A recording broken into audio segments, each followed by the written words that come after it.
No one. Qatar, a country with no forests. Qatar is a small country, located in the Middle East, on the Arabian Peninsula, with an area of about 11,500 square kilometers. If it were a U.S. state, Qatar would be just slightly larger than the states of Rhode Island and Delaware. In terms of terrain, it is the second flattest country in the world, with an average elevation of only about 28 meters above sea level. Notably, Qatar is the only country in the Middle East without natural forests. Instead, its entire territory is desert, featuring sand dunes, arid plains, and an ecosystem typical of an extreme climate region. Also, due to its desert location, the climate here is classified as extremely hot and dry. Summer lasts from May to October, with temperatures reaching up to 45 degrees Celsius, while winter, from November to April, is more pleasant with an average of about 25 degrees Celsius. Rainfall is scarce, humidity is low, and fog appears quite frequently, keeping Qatar in a consistently arid state. As of 2025, Qatar's population is about 3.1 million people, but only 15% of them are native citizens, with the rest being mostly migrant workers. This leads to a strange reality. Qatar has the lowest female-to-male ratio in the world, with women making up only 23.2% of the population. Furthermore, with 99% of its people living in urban areas, it is also one of the most urbanized countries globally. As for the national flag, Qatar stands out here as well. Initially, the flag was red, similar to its neighbor Bahrain. But under the harsh desert sun, the red darkened to a maroon shade, which eventually became the official color. Uniquely, this is the only national flag in the world with a width-to-height ratio of 2:1. Do you think Qatar is a truly unique country? Leave a comment with the number 1 if you believe the gender imbalance in Qatar is particularly serious. Number 2. Interesting cultural differences in Qatar. In Qatar, taking photos isn't as simple as pointing your camera and clicking. You could face serious trouble if you forget to ask for permission. The country has very strict regulations regarding filming in public places. Not only religious sites, but also shopping centers, airports, construction sites, government buildings, and even industrial zones may be on the no photography list. Filming without permission can be considered a legal violation, and if you don't respect the law, you'll have to face the consequences. The Islamic culture in Qatar also makes the country quite strict about public behavior. Affectionate gestures like holding hands or kissing are discouraged in public spaces. In particular, swearing, especially making rude gestures like showing the middle finger, can lead to fines or even deportation. Clothing is another matter to pay close attention to. Unlike the relaxed dress codes in the US or Western countries, Qataris expect modest clothing in public. Men can wear trousers and shirts, while women should cover their shoulders, arms, and knees. However, this rule does not apply in hotels, resorts, or private clubs, where the dress code can be more relaxed. Another cultural custom that international visitors need to know is that exposing the soles of your shoes when sitting with crossed legs is frowned upon in Qatar. In Qatari culture, feet are considered the least clean part of the body. Therefore, showing the soles of your shoes, especially pointing them at others, can be seen as an offensive act. Number 3. Qatari women, beautiful and independent. Qatari women possess the distinctive beauty of the Gulf region, with large eyes, long eyelids, high straight noses, and smooth skin. They also carry themselves with an air of elegance, mystery, and modesty, creating an irresistible allure. But beyond their beauty, Qatari women are also a symbol of independence and determination. They have the right to drive, make their own marriage decisions, study abroad, and participate extensively in the labor market, something not commonly found in many other Gulf countries. In universities, women often outnumber men, especially in fields like medicine, finance, and law, with over 70% of students being female. It's not uncommon to see Qatari women leading major businesses, managing investment funds, or representing the country in international organizations. Nevertheless, the rate of single women in Qatar remains surprisingly high, with around 25% of women aged 25-39 remaining unmarried. The marriage rate is extremely low, at only 1.4 per 1,000 people, placing the country among the lowest in the world. Part of the reason lies in a divorce rate of over 30% and strict regulations on marrying foreigners, which lead many women to think carefully before entering marriage. Notably, Qatari women continue to lead extremely private lives, rarely appearing on social media, with personal photos rarely made public. Dating apps are almost frozen, and striking up a conversation with a woman in public is nearly taboo. Do you find Qatari women fascinating and mysterious? If you think Qatar should be more open to marriage with foreigners, leave a comment with the number 3. Number 4. A place where fate makes you rich. In 2024, Qatar's GDP per capita based on purchasing power parity is estimated at around USD 112,283, ranking 5th globally. This means that simply being born in Qatar is almost equivalent to being destined to live a wealthy life.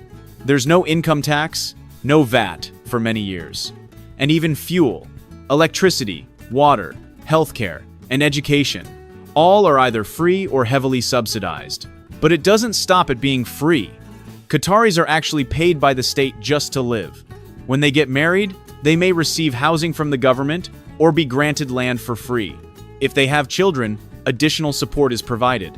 In many cases, citizens receive monthly allowances, like drawing dividends from the country, enough to maintain a decent standard of living, without needing full-time employment. The reason for this is that Qatar has only about 300,000 actual citizens, while the country possesses enormous wealth from oil, gas, and global investment funds, like the Qatar Investment Authority. The government uses this revenue to distribute welfare and optimize the lives of its people. In fact, many citizens hold indirect stakes in corporations such as Qatar Airways or state-owned banks, with profits reinvested into public services and social welfare.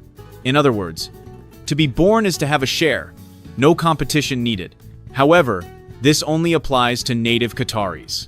Over 90% of Qatar's population consists of migrant workers who have no privileges, no subsidies, no tax exemptions, and must work hard just to survive in a country with one of the highest living costs in the Middle East. Number 5. Qatar has a king obsessed with football.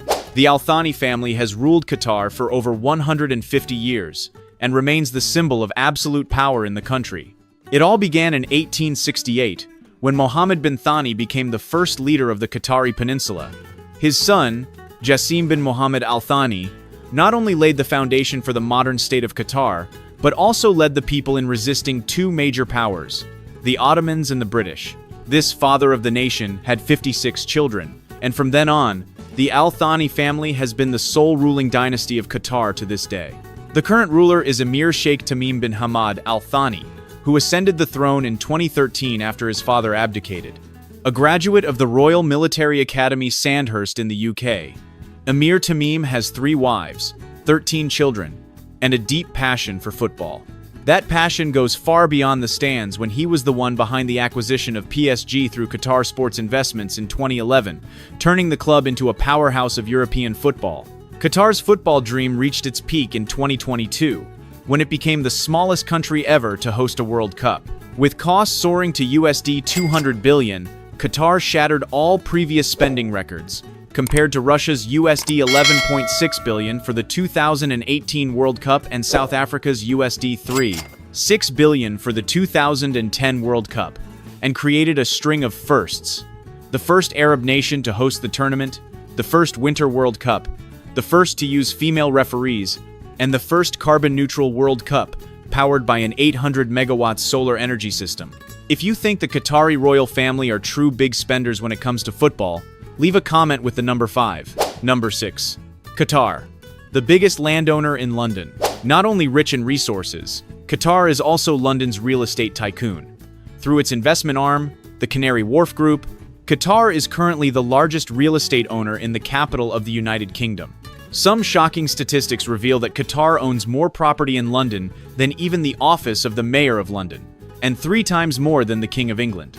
From financial towers to luxury shopping districts, Qatar's imprint is found across nearly all of the city's most valuable locations. But that's not the only noteworthy fact. Few people know that Qatar was once the producer of the first rare purple dye in human history. During the Kassite era, inhabitants of the Al-Khor Islands refined dye from sea snail shell's complex and time-consuming manual process. Due to its rarity and high cost, Purple at the time was regarded as the color of royalty and nobility. Qatar also holds several Guinness World Records, including the record for the world's deepest drilled oil well. BD-04A, a well drilled in the offshore Al Shaheen oil field, has a total length of approximately 12.3 kilometers, with the horizontal section measuring around 10.9 kilometers. Construction was completed in May 2008, and it was also awarded for being the longest well ever drilled. Number 7. Qatar has up to 20,000 abandoned cars. Qatar is one of the countries with the highest car ownership rates in the world. With a population of only about 3 million, the country has nearly 1.8 million registered vehicles, meaning there is almost one car for every 2 people. In the capital, Doha, cars are so numerous that the government is planning to build a Qatar car museum right along the 5/6th highway. And if you visit the Al Wukair scrapyard, you'll find more than 20,000 abandoned vehicles in various states of decay. Some have been stripped for parts, while others remain intact, awaiting their owners to retrieve them. Not only booming on the ground, Qatar is also rising to the top of the world in the skies. Hamad International Airport, inaugurated in 2014 with a cost of USD 15.5 billion, was named World's Best Airport by Skytrax in 2024 and has held the title of Best Airport in the Middle East for a decade. With luxurious design, over 130 check-in counters, sanitizing robots, UV tunnels, and even an integrated 5-star hotel, Hamad is almost like a miniature resort for passengers. In addition, Qatar Airways, the country's flagship airline, is consistently ranked as the best airline in the world. It doesn't stop there. In 2015, the Doha Metro project was entered into the Guinness World Records with 21 tunnel boring machines operating simultaneously, breaking India's previous record. This is one of the most advanced and fastest driverless metro systems in the world, capable of reaching speeds of up to 100 kilometers per h. What do you think about Qatar's transportation system? If you find it impressively world-class, leave a comment with the number 7. Number 8. Camels in Qatar have their own passports. Every year, thousands of camels gather in Qatar to participate in large-scale festivals such as camel beauty contests, where they are judged based on the shape of their nose, ears, neck, fur, gait, and even their aura. Winning camel ladies can be valued at millions of dollars and are considered a source of pride for their entire tribe. It doesn't stop there. Camels are also athletes in high-speed desert races. But unlike the old tradition, where children used to ride camels, today Qatar has replaced them with ultra-lightweight robot jockeys, controlled remotely by radio waves. These robots even have pre-recorded voices of their owners, played to cheer them on, just like the real thing. And to ensure transparency, each camel has its own passport, clearly stating the owner, origin, breed, health condition, and even its competition history. Some famous camels are even transported by private jet to regional tournaments. Number 9. Qatar was once a poor country. Before owning billion-dollar oil fields or some of the world's most expensive airports, Qatar was once a poor country that relied mainly on pearl diving. For thousands of years, Qatari men immersed themselves in the waters of the Gulf to dive for pearls, a dangerous profession, but considered a national pride. However, by the 1920s, everything collapsed when Japan's cultured pearls flooded the global market with lower prices and higher yields. Qatar lost its main source of livelihood and was forced to change direction. The turning point came in 1939, when the first oil well was drilled. Just 10 years later, Qatar began exporting crude oil, marking the start of its journey from a poor fishing village to the richest country in the world by income per capita. Despite modernizing at a dizzying pace, Qatar has not forgotten the past that once sustained the entire nation. Right in Doha, one of the most modern capitals in the Gulf, you can easily spot the Pearl Monument, a structure in the shape of a giant oyster opening up to reveal a sparkling pearl. This is not only a tourist icon but also a proud reminder of a difficult yet dignified era in Qatari history. In fact, an entire artificial island, named the Pearl Island, was also built to honor this legacy. Now one of the most luxurious urban areas, yet still bearing the name tied to the divers of the past. No 10. Unique architectural landmarks. The Qatar National Library is a masterpiece of modern architecture, with a striking triangular design. Combining a vast open space with sophisticated detailing, this place is not only a research hub but also a destination for those who appreciate architectural art. The roof of the library is designed in the shape of an open book, symbolizing the celebration of knowledge and culture. This library also houses one of the largest collections of books and documents in the region. The next impressive architectural structure is the Al Wada Bridge. This is one of the most remarkable arch bridges in Doha, offering a perfect blend of modern design and efficient functionality. Built to ease traffic congestion in Doha, the Al Wada Bridge not only brings convenience to residents, but also serves as an architectural highlight. The bridge features twin semicircular steel arches connected by bow-shaped suspension cables, both sturdy and graceful. Its standout feature is the asymmetrical cable design, creating a visual illusion like a ribbon floating through the city. At night, LED lights running along the arches give the bridge the appearance of moving with the flow of traffic. The Museum of Islamic Art was designed by legendary architect Eo Ming-pei. This museum is one of the most impressive architectural works in Doha, deeply infused with Islamic artistic identity. Although constructed with modern elements, the museum still maintains a harmonious blend with traditional Islamic architecture. The museum is a lesson in geometric minimalism within Islamic spatial design.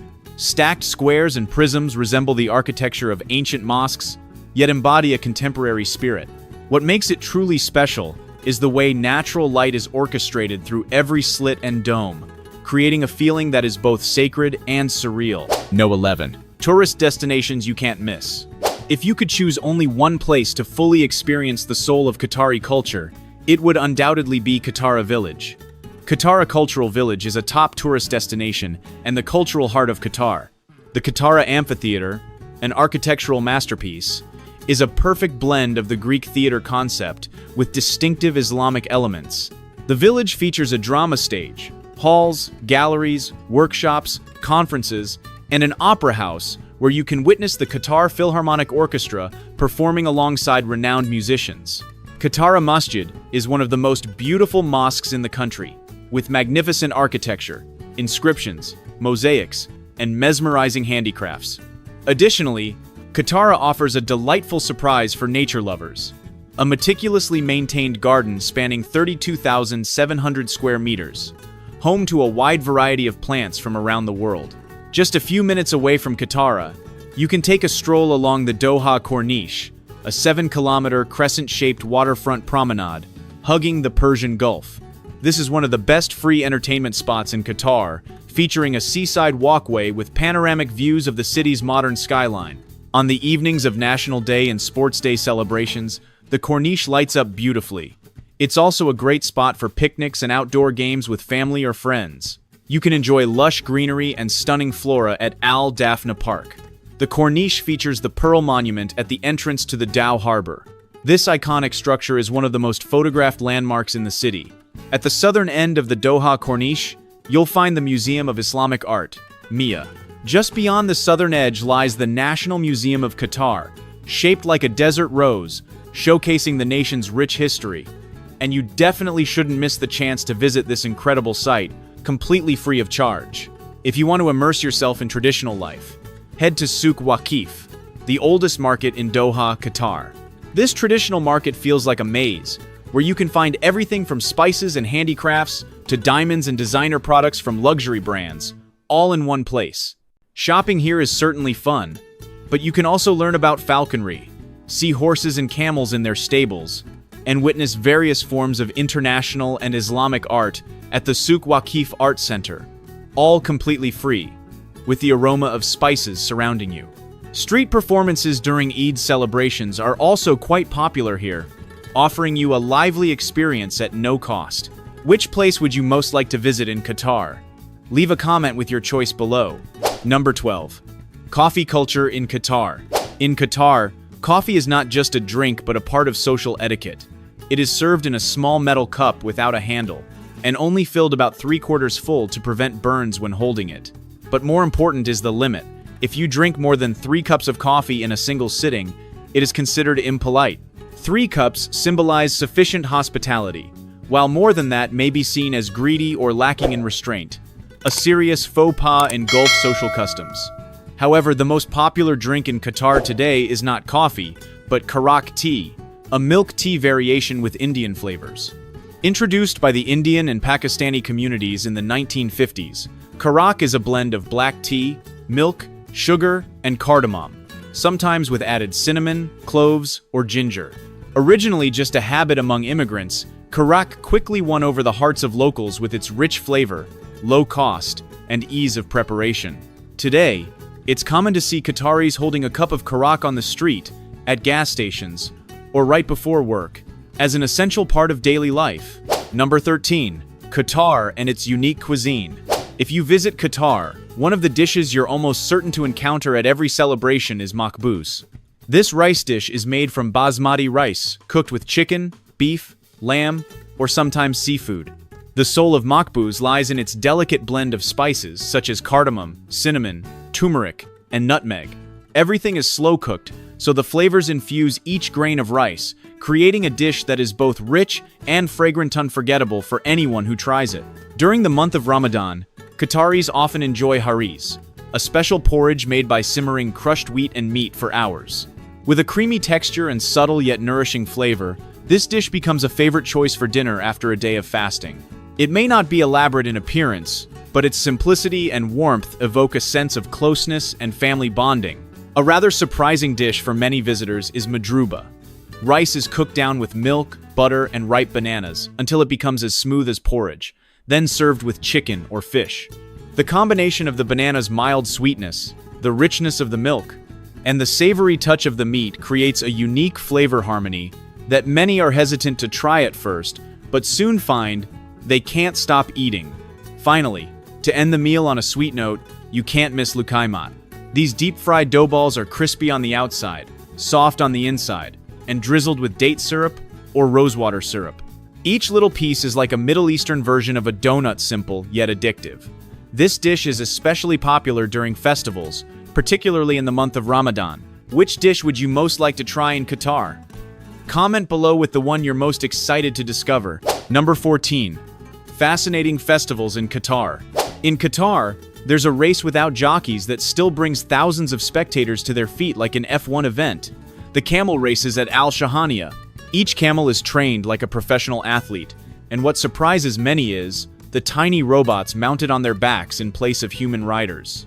Blending Bedouin tradition with modern technology, this unique sport not only reflects national pride, but also symbolizes Qatar's spirit of innovation. Nowhere else in the world holds camel races in this way, and that's exactly what makes this festival a distinct cultural specialty. When winter arrives, the atmosphere at Aspire Zone and Souk Waqif transforms into a weeks-long festival, attracting both locals and tourists. The winter festival here offers more than just amusement parks, artificial ice skating, or bustling night markets. It stands out with street performances, traditional stalls, and especially a Christmas scene reimagined in Islamic style, where trees, lights, and winter melodies come together in a way that feels unfamiliar, yet deeply enchanting. Speaking of the region's biggest culinary events, one cannot miss the Qatar International Food Festival, a paradise for those who love to eat well and dress well. Hundreds of booths from world-famous restaurants gather here, accompanied by exciting activities like live cooking shows, junior chef competitions, outdoor light displays, and even dining in a simulated airplane cabin. This festival not only offers a multicultural culinary experience, but also serves as an opportunity for Qatar to showcase its openness and world-class flair in event organization. Number 15. Cost of living in Qatar. When you set foot in Qatar, one of the things that will surely pique your curiosity is the cost of living in this incredibly wealthy Middle Eastern country. Depending on the area you choose to live in, your financial experience can vary significantly. In Doha, where most expatriates are concentrated, renting a one-bedroom apartment can range from $900 to $1,500 USD per month. But in areas farther from the city center, the price becomes more affordable, starting from just $500 to $800 USD. If you prefer more control over your lifestyle, cooking at home is a smart option. On average, you'll need about $300 to $400 USD per month for groceries. But if you enjoy exploring local cuisine, a meal at a casual restaurant will only cost around $5 to $10 USD, enough to fill your stomach and give you a taste of the local food culture. Getting around the city is very convenient thanks to the modern metro system. With a monthly cost of just about 15 to 25 USD, you can easily reach almost any destination without worrying about traffic. Still, if you want more flexibility, taxis and ride-hailing services are always available, as long as your budget allows a bit more room. If you're interested in health and fitness, gym memberships in Qatar typically range from 40 to 70 USD per month. The workout facilities here are quite professional, catering to both beginners and regular fitness enthusiasts. The total monthly cost of living in Qatar generally ranges from 1,000 to 2,000 USD. Given the high standard of living, safe environment, and modern infrastructure, this is a reasonable figure for anyone looking to experience life in one of the fastest developing countries in the world. And that wraps up 15 fascinating facts about Qatar. We hope these insights have given you a fresh perspective on this remarkable country. If you found the video helpful, don't forget to hit like, subscribe, and turn on the notification bell so you won't miss any of our upcoming adventures. Which fact impressed you the most? Leave a comment below. We'd love to hear your thoughts. The information is for reference only, so please do your own research before making any decisions.